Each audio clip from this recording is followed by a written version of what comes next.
পাকিস্তানের সবথেকে জনপ্রিয় একটি খাবার হচ্ছে পাকিস্তানি পেশোয়ারি নামকিন বিফ। যদিও এটি অনেক পুরনো একটি জনপ্রিয় খাবার পাকিস্তানের, তবে এবারের কোরবানি ঈদে এমন কোনো মানুষ নেই যে এই পেশোয়ারি বিফটি ট্রাই না করেছেন। তো আমিও তো লোভ সামলাতে আর পারলাম না, এটা আমার অবশ্যই ঈদের পরপরই ট্রাই করা হয়েছিল, কিন্তু ভিডিওটি আমার আপলোড করা হচ্ছে এখন। আর এই পেশোয়ারি বিফটি খেতে আসলেই কেমন হয়েছে সেটা জানতে পারবেন একদমই ভিডিও শেষে। তো দেখতে হলে তো আপনাকে অবশ্যই পুরো ভিডিওটি শেষ করতে হবে। তো এখানে কিন্তু আমি একদম অল্প একটু মাংস নিয়েছিলাম, প্রায় আধা কেজির মতো। আর এই মাংসটি আপনাকে রান্না করতে হলে অবশ্যই সলিড মাংসের পাশাপাশি চর্বিযুক্ত মাংস আর হচ্ছে একটু হাড় নিতে হবে। অবশ্যই মাংস ভালো করে ধুয়ে পানি ঝরিয়ে তারপরে একটি প্যানের মধ্যে মাংস আমি দিয়ে দিচ্ছি। এটা আমি কি করব, লবণ দিয়ে মাখিয়ে রাখবো প্রায় 30 মিনিটের মতো। আর এই রেসিপিটা কিন্তু অনেক বড় বড় পেজে আপলোড করা হয়েছে, অনেক আপুরে আপলোড দিয়েছে, তো তাদের থেকে ইন্সপায়ার হয়ে আমিও একটি ভিডিওটা তৈরি করলাম। আর বিশেষ করে আমি আমার মতন করে একটু রান্না করে খেয়ে দেখবো যে আসলে কি এটা অনেক টেস্ট লাগে কিনা। এই রেসিপিটা কিন্তু ইউটিউবে কিন্তু অ্যাভেলেবেল পাওয়া যাবে। আর হচ্ছে দ্বিতীয় কথা, এবারের কুরবানি ঈদে কিন্তু এই রেসিপিটা মনে হয় বেশি একটু ভাইরাল হয়েছে। তো যাই হোক, দেখেন আমি এবার সরাসরি চলে গেলাম চুলায়।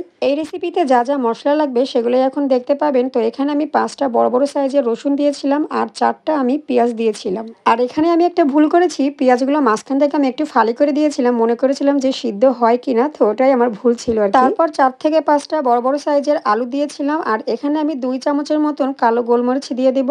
আর বড় বড় সাইজের 4 থেকে 5টা কাঁচামরিচ দিয়ে দিব। এর বেশি আর ঝাল দিব না, এগুলোই কিন্তু ঝাল। আর তারপর দিব হচ্ছে একটু আদা কুচি, আর সবার শেষে দিয়ে দিব 1 চামচ ঘি। আর এখানে কিন্তু চুলার আঁচটা আমি দিয়ে দিয়েছি একদম লো হিটে, চুলার আঁচটা থাকবে। এখানে আমি একটু ঘি দিয়ে আর সব মশলা দিয়ে মাংসটা ভালো করে ভেজে নিব।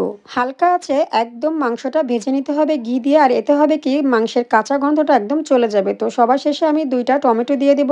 ভালো করে আমি এখন একটু ভেজে নিব। আর এখানে দেখে মনে হচ্ছে যে চুলার আঁচটা একদম বন্ধ আছে, কিন্তু সেটা না, একদম লো আছে। কিন্তু এটা ভাজা করা হচ্ছে, দেখে মনে হচ্ছে যে আমি চুলাটা অফ করেই করছি, কিন্তু না, এখানে কিন্তু আগুন জ্বলছে। আর সব শেষে দিয়ে দিব কয়েক টুকরা লেবুর ফালি। তো লেবুর ফালিটা দেওয়ার কারণ হচ্ছে, একটা আপুর ভিডিওতে দেখেছিলাম সে দিয়েছিল নাকি আলাদা একটা অন্যরকম ফ্লেভার আসবে তার জন্য, তো আমিও দিয়ে দিলাম। তারপর আমি 2 কাপের মতন পানি দিয়ে দিব এখানে। আর এই মাংসটা কিন্তু রান্না হবে একদম 2 থেকে আড়াই ঘন্টার মতো লো হিটে এটা রান্না হবে।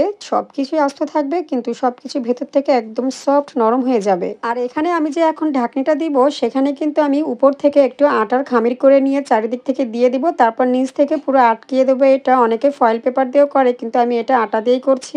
চারিদিক থেকে এমনভাবে আটকা দিতে হবে যেন কোথাও থেকে একদম বাষ্প না বের হয়। তারপরে কিন্তু হালকা পাতলা বাষ্প বের হবে। তো যাই হোক, দেখেন খুব সুন্দর করে কিন্তু দেখা যাচ্ছে যে আমার এটার ভেতরে কুক হচ্ছে।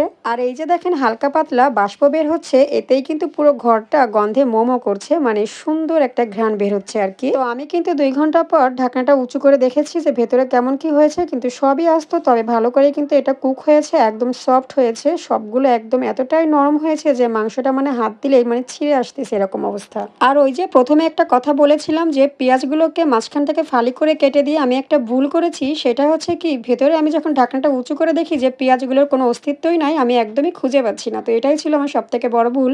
হচ্ছে পেঁয়াজগুলো আস্ত দিলেই কোনো সমস্যা ছিল না, কারণ ভেতর থেকে এটা এমনভাবে কুক হয়েছে যে সবগুলো একদম সফট হয়ে গিয়েছে। দেখেন কত সুন্দর লাগছে। তো কেমন হয়েছে খেতে এটা কিন্তু আমি এখনই বলবো। আর এখানে কিন্তু একদম গ্রেভি আমার কম হয়েছে, যার জন্য কেন হয়েছে আমি বলি। এটা হচ্ছে আমি একটু পানি কম দিয়েছিলাম, পানিটা একটু বেশি দিলে কিন্তু ঝোলটা একটু বেশি পাওয়া যেত। তো অনেকেই কিন্তু কি ভাবেন আমি জানি না, তো বাংলায় যেটাকে বলে ঝোল, আমি সেটাই বললাম। আর দেখেন মাংস আর রসুনটা একদম এতটাই সফট হয়েছে যে মনে হচ্ছে যেন মুখের মধ্যে একদম মিলিয়ে গিয়েছে, এমন একটা অবস্থা। তো তারপর আমি রুটি দিয়ে যে ট্রাই করলাম, এক কথায় জাস্ট ওয়াও।